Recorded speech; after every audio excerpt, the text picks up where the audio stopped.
Ondeko bolingo esengo bisika bizwami bino esengo na biso ezali koya na liboso na bino na etando eke mpona koloba bino makambo etali 3e testament tika ete kombo ya Yesu Masiya ekomisama. Naza na esengo mingi kozala na bino elongo bandeko na ngai pamba te na ngonga oyo tozolobela makambo ya Nzambe eza ngonga kitoko. Lokola nayebisa bino toza na mois de la femme. Mois de la femme oyo ya biso ekopermettre biso tolobela makambo ya aide semblable yango tokokontinue toujours kolobela yango mba te esengeli miso ya bato efungwama mato eyoka motema ekanga makambo ya bato ekanga mpe makambo ya Nzambe po bokangi makambo ya bato mingi. So tokenda mokanda ya Psaume 51 verset 12.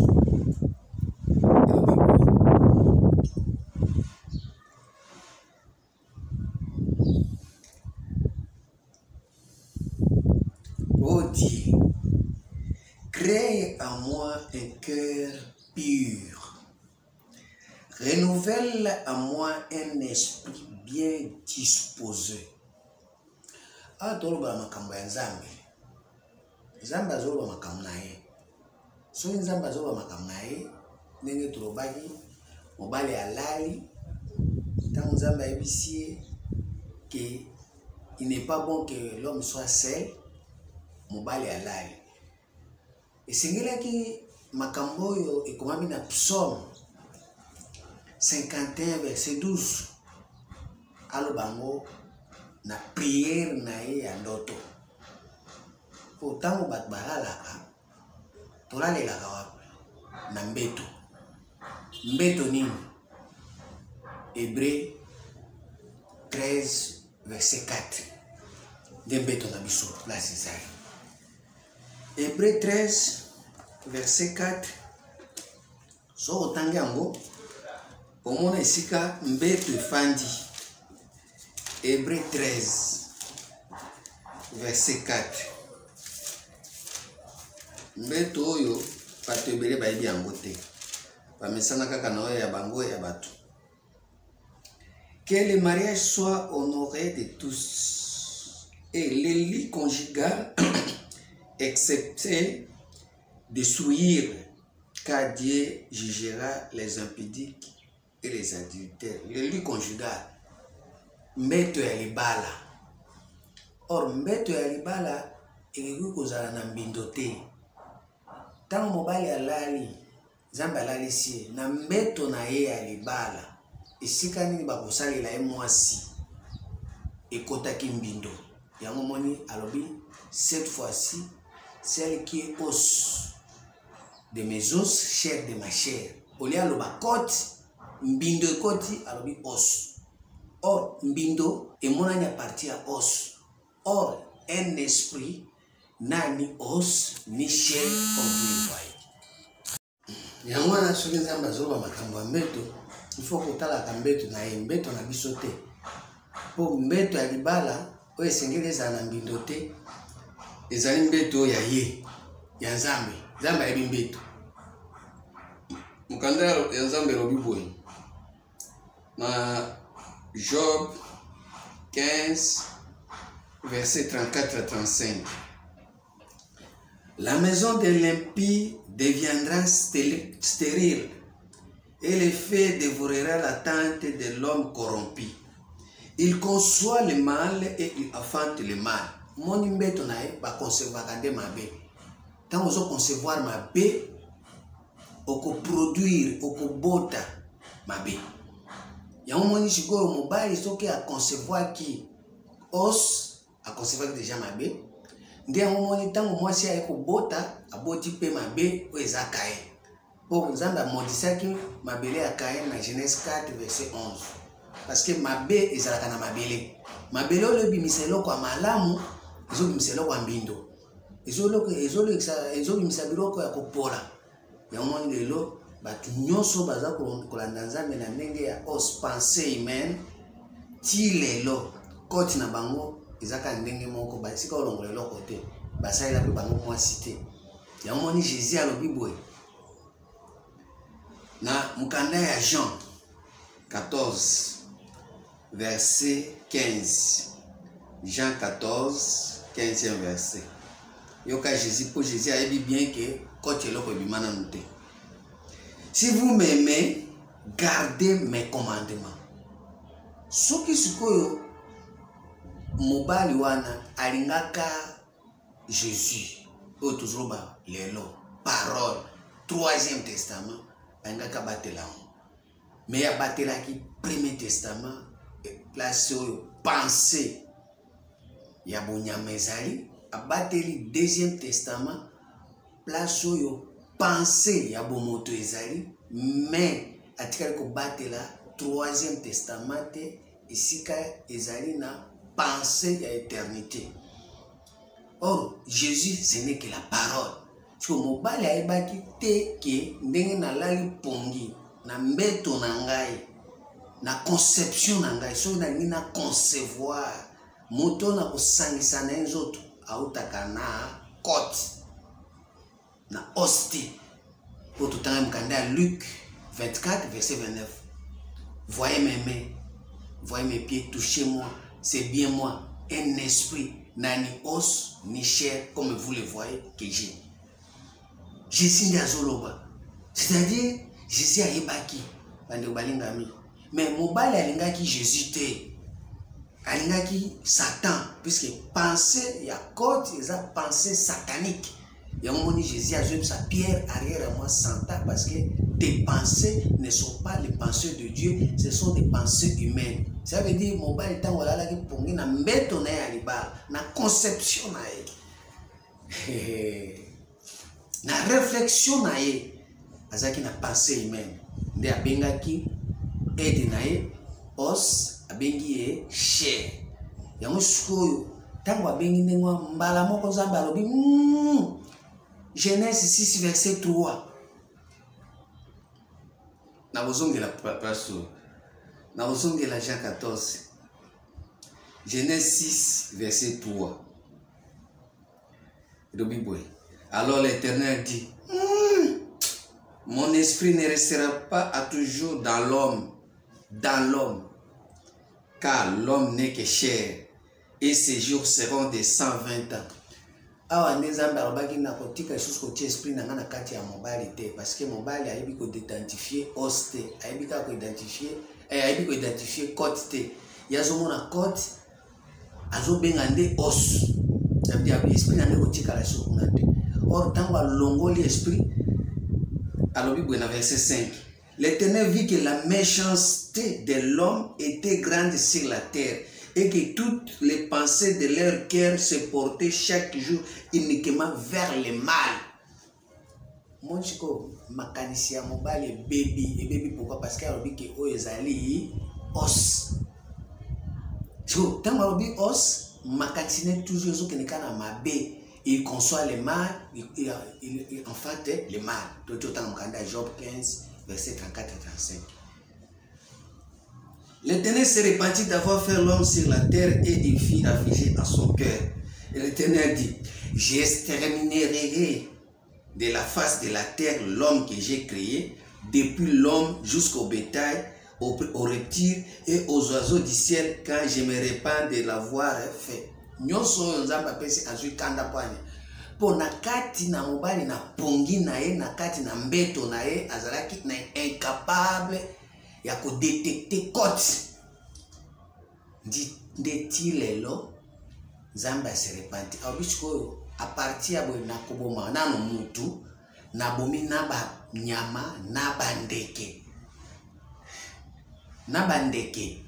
Nzambe abi na boma parce que ayebi ke na kati ya makambo wana nyonso ya os na chair tellement mobali bi ko identifier côte te makambo wana etaliete.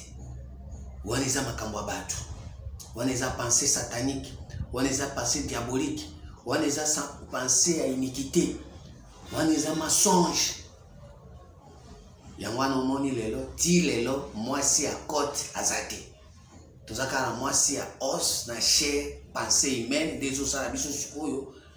Parole à Jésus, si vous m'aimez, si vous gardez mes paroles, bazo garder parole na mais par rapport na os, na chair. par rapport à la pensée humaine, pensée diabolique, pensée satanique, parce que le diable peut tomber à Jésus, à Matisé, le Colangomba, à la qui s'est biloko nyonso terrestre, à bifuka melanga, débat de nyonso, ce qu'on va pour fuka makaka, terre à terre, terre à terre, terre à terre, autangi Bible, autangi Jésus, parole, au lieu de parole, aux hommes sango na côte, au bimisa corps, au bimisi na, au côté na os, au bimisi chair. Quand on bimisa chair, et comme il dit mbongo, offrande mbongo, gêne foufou, gêne maï, gêne mille, baptême maï, biloko nyonso comme chair, zoto. Or, Bible dit bien que ce qui est né de la chair est chair. Ce qui est né de l'esprit est esprit. Il faut que vous naissiez de nouveau. Et c'est ce que vous il faut moi si abima na côte na os te pensée humaine te. Or moi si wana ce n'est que la sagesse. Sagesse c'est ce que bima selon pensée en Zambé. Puisque Jésus a dit mes pensées ne sont pas vos pensées et mes voix ne sont pas vos voix, dit l'Éternel des armées. Proverbe 16:16. Proverbe 16:16. Et le Bible. Bandeko. Bolingo nzambe ezali au 3e testament. Yango na tout temps na yemba na boti ya ngana yemba. Combien acquérir la sagesse vaut mieux que l'or? Sagesse wana. Eza malamu. Mieux vaut acquérir la sagesse que kozala na ba oro. Combien acquérir l'intelligence est préférable à l'argent? Moi siko batole bazwa moi si eza sagesse. Akoma aide semblable na bango, bazu ba mama maputa. Bazu siko ba mama maputa. Proverbe 8, premier verset. La sagesse n'écrit-elle pas? Babi la sagesse est ganga ate, mais ba mama na biso ganga ate. Surtout soki bazana kati ya cérémonie à mariage, ba sepla makasi, mais babi la sagesse n'écrit-elle pas? L'intelligence n'élève-t-elle pas la voix? C'est au sommet des hauteurs près de la route, c'est à la croisée des chemins qu'elle se place. Sagesse, so lingo zoai kene na croisée des chemins. Ndio komona ye. Mais ba maman na biso okute na bar, okute na nzela, okute na boîte, okute na classe, okute okozwe oh moi si na ngai chair de ma chair, os de mes os, chair de ma chair. Monique na minute yo samba zomo na batu nyonso ba bata maboma. Sanga ite. Eza Bible. Otangela binongo. 1 Corinthiens 3 verset 18. Sanga ite sa Bible. Que nul ne s'abuse lui-même. Si quelqu'un parmi vous passe être sage selon ces siècles, qu'il devienne fou afin de devenir sage. Or, la sagesse, on est comme ça, va sage. Mais si vous avez la sagesse, c'est le siècle présent. Il y a ma maman et ma puta. Ou il y a ma maman et ma puta. En tout cas, il faut que vous ayez un boma. Pour être à ballon, ce soit que leur côte, ou comme un maïe. Pour que ça soit côte, na corps.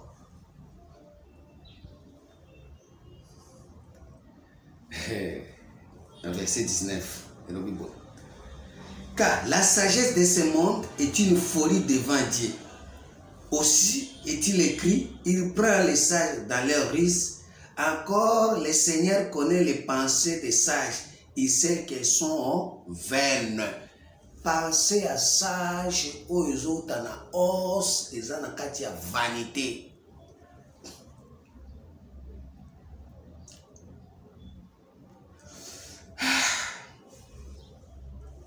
Que personne donc ne mette sa gloire dans des hommes, car tout est en vous. Sagesse c'est os, et à pensée humaine. Moutoua tia gloire et kunate. Pour bien qu'on soit des habitos. O basi ama puta. Maya njiri nde oke zuba teme. Offrande nde mbongwe. Dime nde mbongwe. Omone nde mbongwe. Lipa. Pain. Aujourd'hui Bekatef, aujourd'hui Père Victoire, les hommes comme Nabini. Soit Paul, soit Apollos, soit Céphas, soit le monde, soit la vie, soit la mort, soit les choses présentes, soit les choses à venir, tout est en vous et vous êtes en Dieu et Christ. Tout est en vous et vous êtes en Christ et Christ est en Dieu. Moni a bloko nyonso eza na sagesse mais eza makambo na bino. Eza makambo nzambe te. Makambo nyonso eza ya bino. Ya mo shiko ba nyonso baza na pensée ya os baza ba païen. Baba païen. Ba nyonso baza na pensée os na chair baba païen. Baba païen pourquoi? Ephésiens 4 verset 17. Ephésiens 4 17. Et le bon. Voici donc ce que j'ai dit et ce que je déclare dans le Seigneur, c'est que vous ne devez plus marcher comme les païens qui marchent selon la vanité de leurs pensées.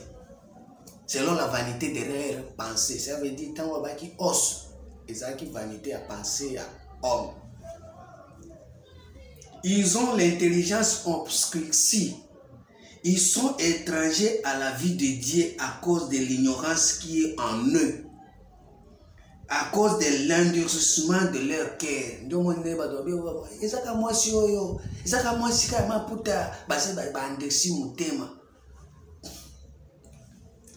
Ayant perdu tout sentiment, ils se sont livrés à la dissolution pour commettre toute espèce d'impureté, joignant la cupidité. Mais vous, ce n'est pas ainsi que vous avez appris Christ. Or, tant que vous avez appris le troisième testament, vous avez appris makambo ya os, na chair, tokota skoro na côte, na corps. Pour qu'on ait Christ, azali tête ya corps, pour être ça la mutu amonana.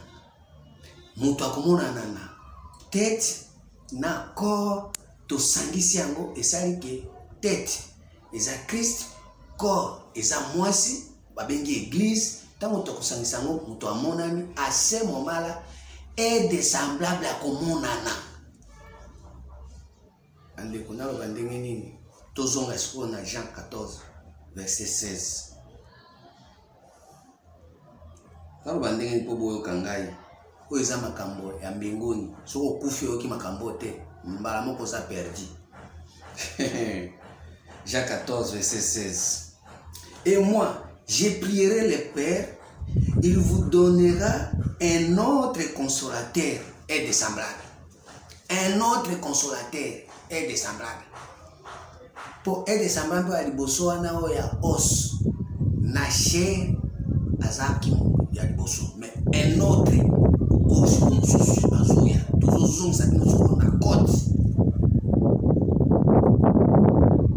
et moi je prierai le Père et il vous donnera.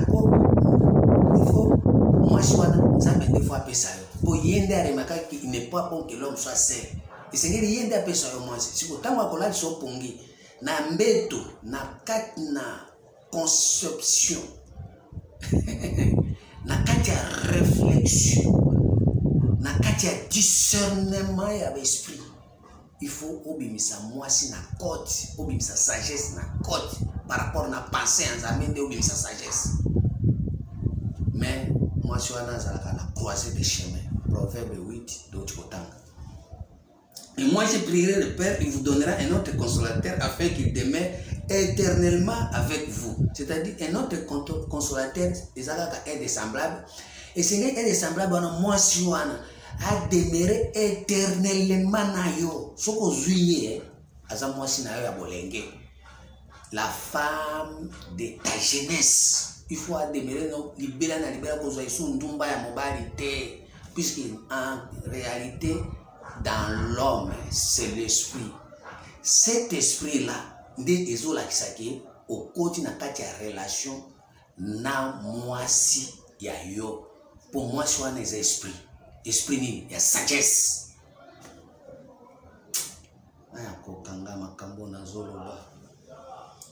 L'esprit de vérité. Et ça en kati ya sagesse.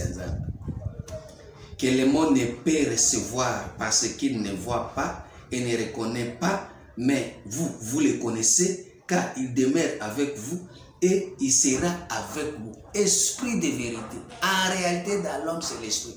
Cet esprit-là, des hommes sungi. Les esprits, non,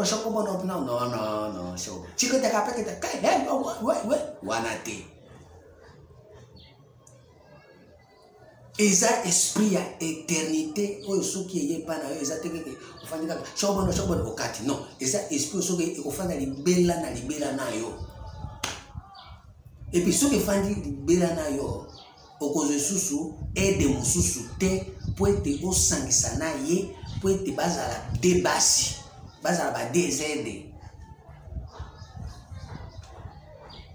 L'esprit de vérité que le monde ne peut recevoir parce qu'il ne voit pas et ne le connaît pas. Mais vous le connaissez car il demeure avec vous et il sera avec vous. Je ne vous laisse pas orphelin. Je viendrai à vous encore un peu de temps et le monde ne me verra plus. Le monde est selon os na chair. Bazana katia monde. Bazangi côte, bazangi corps. Et puis ceux bazana corps corruptible. Il fallait baser un corps incorruptible. Or, corps incorruptible, et un corps na os et na côte.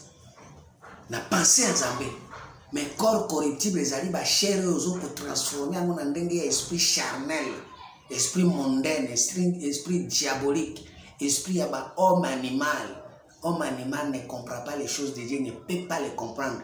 Il y a un moment où homme animal est là, ils ont toujours opportunité à kozwa basi na ndenge ya os na nzoto ba comprendre makambo nzambe te ya moni bazwa ba mama misatu mine mitango batia mona libala ba bibelobi. Encore un peu de temps et le monde ne me verra plus, mais vous me verrez car je vis et vous vivez aussi. En ce jour-là, vous connaîtrez que je suis en mon Père et que vous êtes en moi et que je suis en vous. Mon place est dessemblable à kumonana. Yo zana kati ya tata, bozana kati ya mwana zana kati ya tata, na yo pe bozana kati, bosangani bokomi bomoko. Ça veut dire makambo zo sala esu makambo sala te ya libanda, osala esu motute. Ozo sala makambo yo ya est dessemblable à nous permettre yo osala na ona lobaka na kati ya jardin. Osesu na chanter sika banyoka bazali. Bato bazo mema matuna makambo ya mbilinga bo bazo tia molili na vie ya bato bo bazo sala ki mutu akoka ko se découvrir te mutu amiyeba te ayeba koyeba ba capacité na ete ayeba don na ete ayeba destin na ete o baninga mikati na nkolo okufi oke zero outaki na mabele ozongi na mabele esprit na etikala ki ko matate.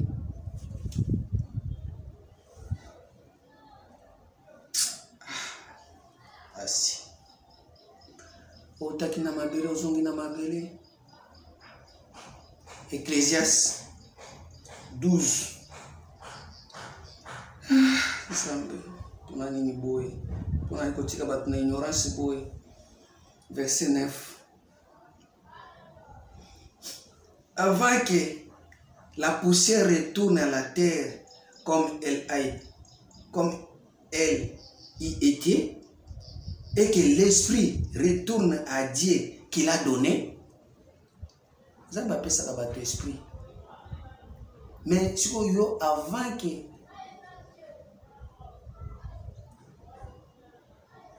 que la poussière retourne à la terre, ça veut dire aux hommes aux os, aux en chair, aux poussière, avant qu'ils soient dans ma belle, pour vous na mabele nini, il y a Genèse 2 verset 7. Zamba souffla qui na poussière ya mabele, d'atia qui souffle. À ce moment, mon toit nazalaki vivant, azalaki être vivant, azalaki esprit, azalaki être vivant. Il y a un moment lelo batu nyonso bazana os, bazana chair, bazaba être vivant, bazaba esprit. Puisque ba être vivant na ya moment na Apocalypse 4 kuna ba bi ba 4 être vivant ba fani na trône. So tali ba face na bango, eza moko azana face ya ngombe, moko azana face ya mutu, moko azana face ya ndeke. Ndio baninga mi. Mususu aza na face ya lion. Ya moni mutu soki aza na os na chair aza lion kobanga te.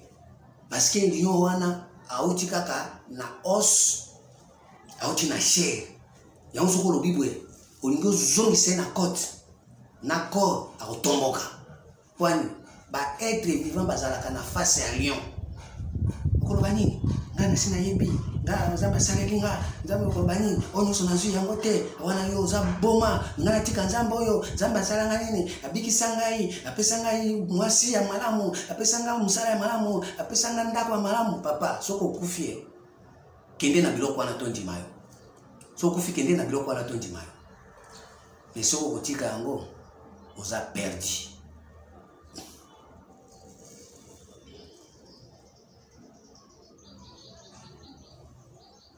Avant que la poussière retourne à la terre comme il y était et que l'esprit retourne à Dieu qui l'a donné. Oh, nous avons appelé ça comme esprit et à la aide semblable.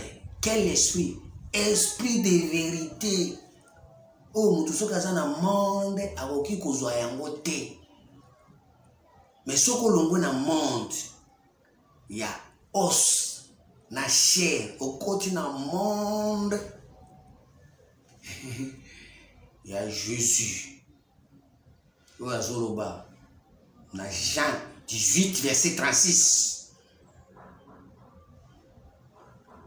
Jean 18 36 Jésus pour le bien mon royaume n'est pas de ce monde répondit Jésus. Si mon royaume était de ce monde, mes serviteurs auraient combattu pour moi afin que je ne fusse pas livré aux Juifs. Mais maintenant, mon royaume n'est pas d'ici bas. Bon, excusez. Jésus, royaume est dans le monde, il y a os na cherté. Mutu nyonso azozana os na chair akokota jamais na royaume il y a Jésus. Puis le royaume ya os na chair et un royaume ya terre à terre. 1 Corinthiens 15:50.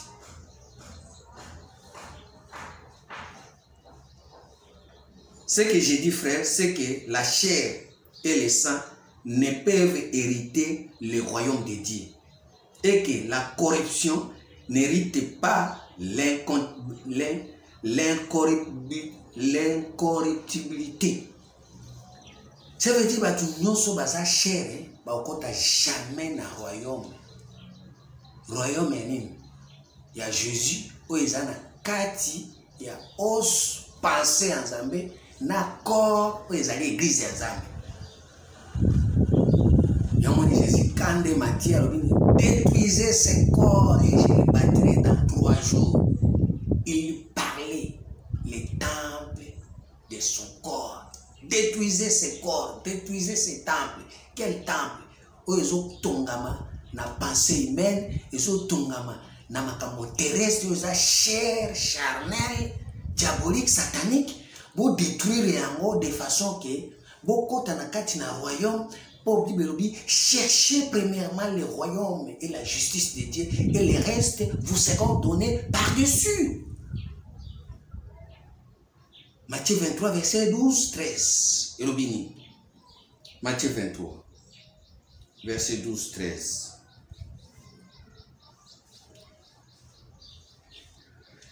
Quiconque s'élèvera sera abaissé, et quiconque s'abaissera sera élevé.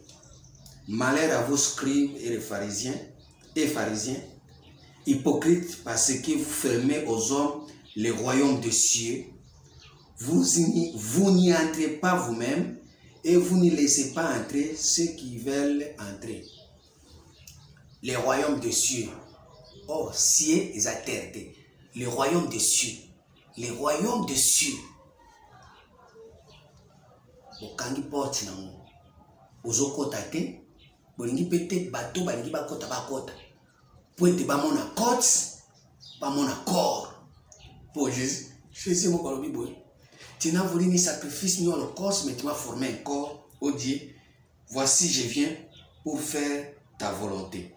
Pour ceux qui m'ont un accord, dire que ça la volonté en Zambie. Mais ceux qui m'ont un accord, on sa volonté en Zambie. Il y a au moins dans 1 Corinthiens 6, verset 15, ne savez-vous pas que vos corps sont des membres de Christ? Prendrai-je donc les membres de Christ pour en faire les membres d'une prostituée? Corps,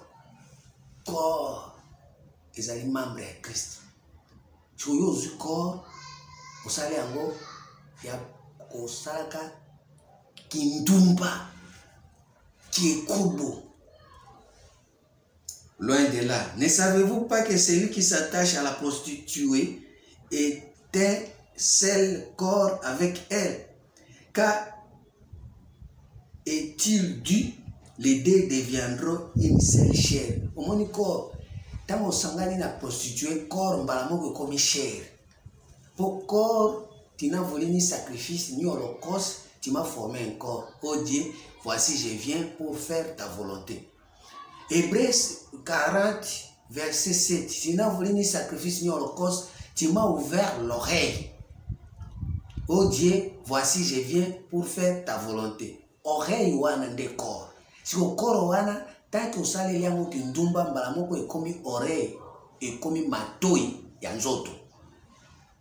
Et comme na monzoto moko. Comme kaka matoi yanzoto, kaka nzoto. Oreille nezo sepaka makamba terre. Oreille nezo sepaka kabaye la makambo yo ezali ya os de façon que baka penser à batu, oye baka makambo à batu, yango moni soko yebi makambo à batu. 1 Corinthiens 2 verset 11 elobibwe. Le cœur de l'homme en effet connaît les choses de l'homme si ce n'est l'esprit de l'homme qui est en lui. De même personne ne connaît les choses de Dieu si ce n'est l'esprit de Dieu. Tozana mutazana corps, mais corps wana aibika makambo ya chair, makambo ya batu, makambo ya terre. Le cœur de l'homme en effet connaît les choses de l'homme si ce n'est l'esprit de l'homme qui est en lui.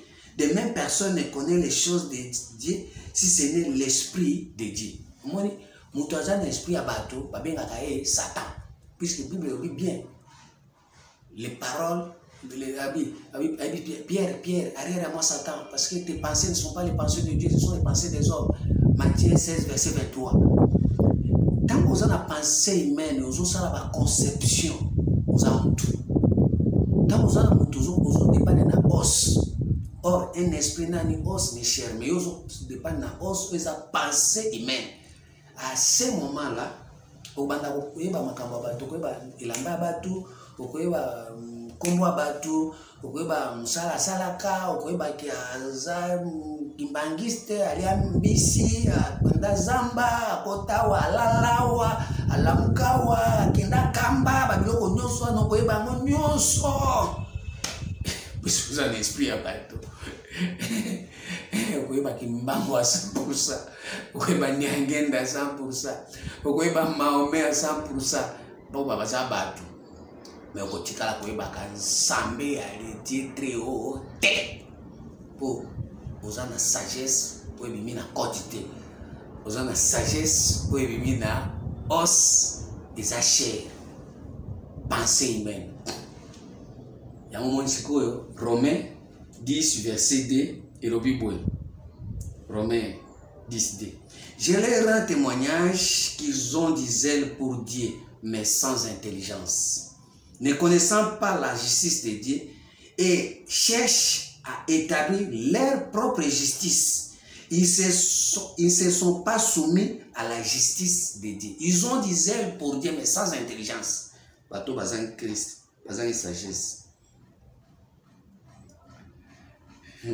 Jacques 3, 13. Lequel d'entre vous est sage et lequel d'entre vous est sage, est intelligent, qu'il montre ses œuvres par une bonne conduite avec la douceur de la sagesse. Lequel d'entre vous est sage et intelligent, qu'il montre ses œuvres par une bonne conduite avec la douceur de la sagesse. Mais si vous avez dans votre cœur un zèle amer, un esprit de dispute ne vous glorifiez pas et ne les mettez pas contre la vérité. Cette sagesse, moi Suwana, n'est pas celle qui vient d'en haut. Et ça sagesse à l'écolote. Et ça sagesse à os, na chair, et ça terrestre. Cette sagesse n'est pas celle qui vient d'en haut, mais elle est terrestre, charnelle, diabolique. Car là où il y a un zèle amer, un esprit de dispute, il y a du désordre et toutes sortes de mauvaises actions. La sagesse d'en haut, Galates 4, verset 26, la sagesse d'en haut, c'est notre mère. La sagesse d'en haut est premièrement pure, puisqu'il y a une côte.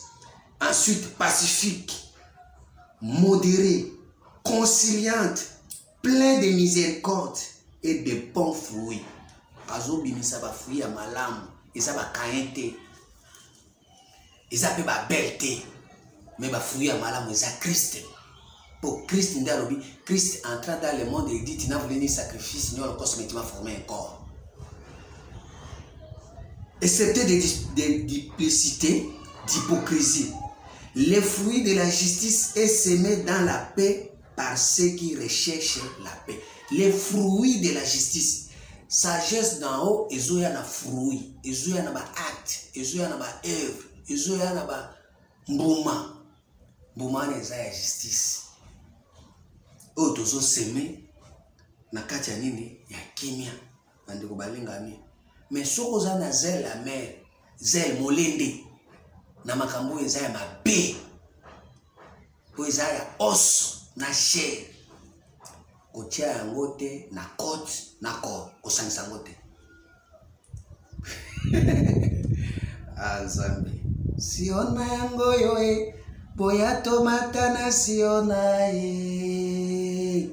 Boya tomata na siona e, siona yango yo. Boya tomata na siona e, gomba ya basali. Boya tomata na siona e. Nandimela nanye, nandimela nzambe na lola oyo e. Nandimela nzambe na lola oyo, nandimela nanye, mela nzambe na lola oyo, nandimela nanye, mela nzambe na lola oyo. Nzambe yo molimo e, nzambe molimo yo kambanga yo e. Nzambe molimo yo kambanga yo, nzambe molimo kambanga yo, nzambe batoma, nzambe molimo yo kambanga yo. Nasengi ngoluwe, kitisa ngolo nasalela yo mokonzi nga nasengi ngoluwe, kitisa ngolo nasalela yo mokonzi nga nasengi ngoluwe, kitisa ngolo nasalela yo mokonzi nga nasengi ngoluwe, kitisa ngolo nasalela yo mokonzi. Kumama lelo libera,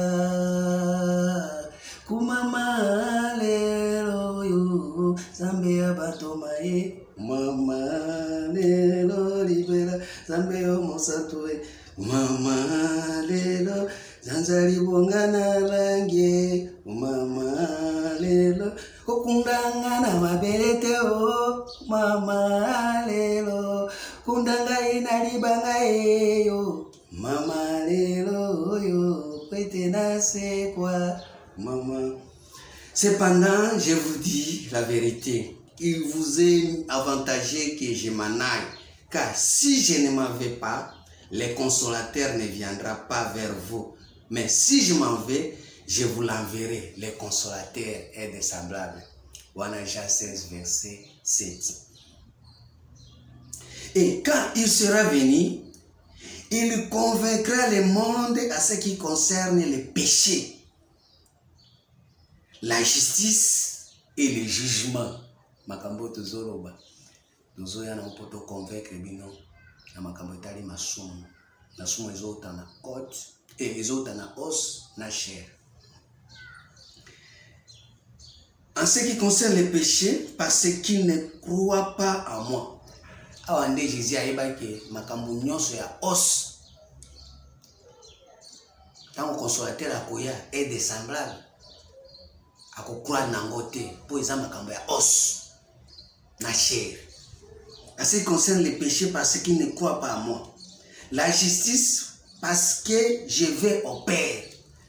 Ah, Zabina Koka Bakambon. Il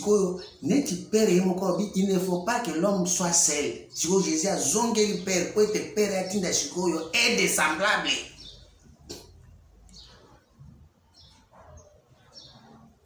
Et que vous ne me verrez plus. Jésus a reconnu ta vie. Beaucoup de monde est sous hostie, beaucoup de monde a péché.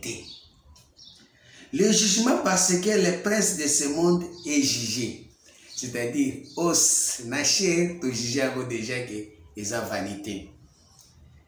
J'ai encore beaucoup de choses à vous dire, mais vous ne pouvez pas les porter maintenant parce que vos anguilles côte, vos anguilles corps. Car le consolateur sera venu, l'esprit de vérité. Il vous conduira dans toute la vérité, car il ne parlera pas de lui-même, mais il dira tout ce qu'il aurait attendu et il vous annoncera les choses à venir. Troisième Testament. Il me glorifiera parce qu'il prendra ce qui est à moi et vous annoncera. De makambo tozo ya Troisième Testament. Tozo la sabino makambo ya côte. Pour être corps écoute na tête. Pour tête nyoso ezala na corps nango pour bakoma le même esprit. Ceux qui sont en Jésus-Christ ont crucifié la chair avec ses désirs. Parce que tout l'ongola os, tout l'ongola chair, pour ils ont un désir, ils allaient comme ma biso na kati ya terre à terre.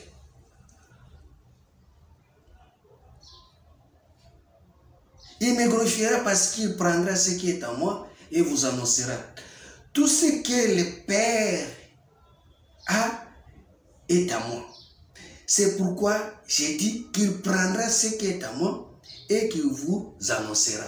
De makambo tozolo bawa, eza makambo ezali ya tata, eza pe ya mwana, yango toyi sabino de façon que bomona côte, bomona corps, de façon que corps wana ezala sanctifié. Ah, Zambe, sunga mutu moko na kati ya makambo oyo. Encore un peu de temps et vous ne me verrez plus. Et puis encore un peu de temps, vous me verrez parce que je vais au Père. Ah, Jésus a déterminé. Bon, mon engate, ouais, dans le Premier Testament. Dans le Deuxième Testament, mon langage est mais beaucoup mon langage, dans le Troisième Testament, les disciples ne comprennent pas ce que soki bolongo lingai na os, mon langage est mais beaucoup de sangai sont na côte, mon langage, parce que mon côte, mon épée corps. Là, d'ici quelques-uns des disciples dirent entre eux, que signifie ce qu'il nous dit? Encore un peu de temps et vous ne me verrez plus. Et puis encore un peu de temps, vous me verrez. Et parce que je vais au Père. Il disait donc, que signifie ce qu'il dit encore? Si vous avez tout le Premier Testament, le Deuxième Testament, place où os, naché, tout le monde a des choses. C'est-à-dire que vous découvrez sur le Troisième Testament. Et si vous avez besoin de côte, penser en Zambé, d'accord, vous avez l'église, pour être sanctifié, biso, pas péter la biso, selon Ephésiens 5.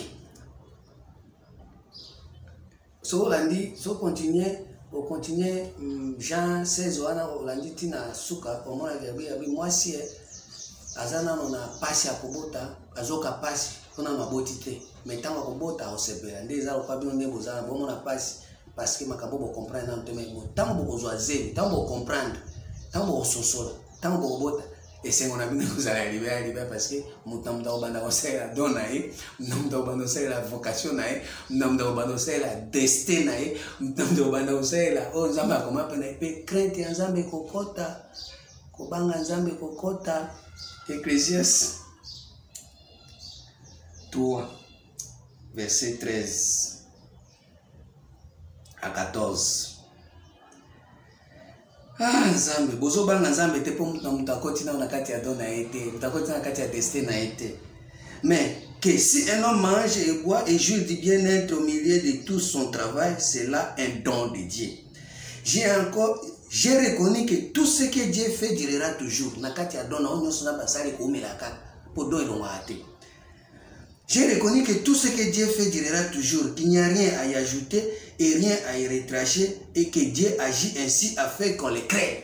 Wana okomona ke obandi ko banga Nzambe zo agir na po yo banga ga ete po ozalaka na dote ozala bilanda landa, mais soko koti na kati ya o Nzambe asala na kati na yo bano banga, et puis soko bangete omona pe dono iso soko fonctionner te nazai ko embo okati ozembe sute oza ote okochu te ate oza osala biloko moko boye ezobi mais réussi moi ils ont réussi parce que yo zo banga Nzambe te, mais soko zo banga Nzambe biloko ane kozalaka toujours libéré po eza ya yo, mais soko zo banga Nzambe te kolala ekolala. Jacques 1 verset 17 verset Soukangwa. Jacques 1 verset 17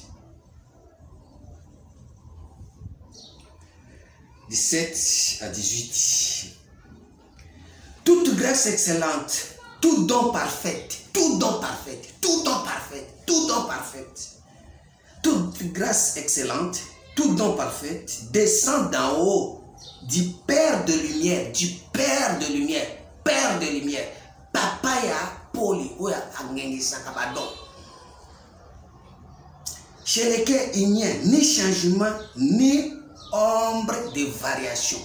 Soit à éclairer donayo na grâce excellente ya donayo Papa ya lumière ou abota la lumière, ça veut dire yo pour comme moi la lumière. Il nous a engendrés selon sa volonté par la parole de la vérité afin que nous soyons en quelque sorte les prémices de ces créatures. Déplacer dans Bazo Bota Batouan. Déplacer quoi Zoumoisi, opportunité à sagesse, à Bota. Verset à Matabis. 1 Jean 1, verset 1. Ce qui a été dès le commencement, c'est ce que nous avons entendu, ce que nous avons vu de nos yeux, ce que nous avons contemplé et que nos mains ont touché concernant la parole de vie. Il y a côte. Pensez à Zambisco, d'accord. Car la vie a été manifestée à nous. Car la vie a été manifestée et nous l'avons vue et nous lui rendons témoignage et nous vous annonçons la vie éternelle qui était auprès du Père et qui nous a été manifesté. Wana ndio mona vivre mais que Dieu manifesté na kati na yo muto et des semblables aux ali sagesse aux la yo dona yo de façon que pour manipuler yango. Ce que nous avons vu et attendu, nous vous annonçons à vous aussi afin que vous aussi vous voyez et ce que nous avons vu et entendu, nous vous annonçons à vous aussi, afin que vous aussi, vous croyez et vous soyez en communion avec nous. Or, notre communion est avec le Père et avec son Fils Jésus-Christ. Et nous écrivons ces choses afin que notre joie soit parfaite. La nouvelle que nous avons appris de lui et que nous vous annonçons, c'est que Dieu est lumière, Père de lumière, lui il est lumière. Il n'y a pas en lui de ténèbres. Si nous disons que nous sommes en communion avec lui et que nous marchons dans les ténèbres, nous mentons et nous ne pratiquons pas la vérité. Esprit de vérité, c'est parce que nous sommes la donne à été. Nous avons mentir parce que nous sommes Matabi Shuana na Pesibino et Tikarabou na Komone Christo. Amen.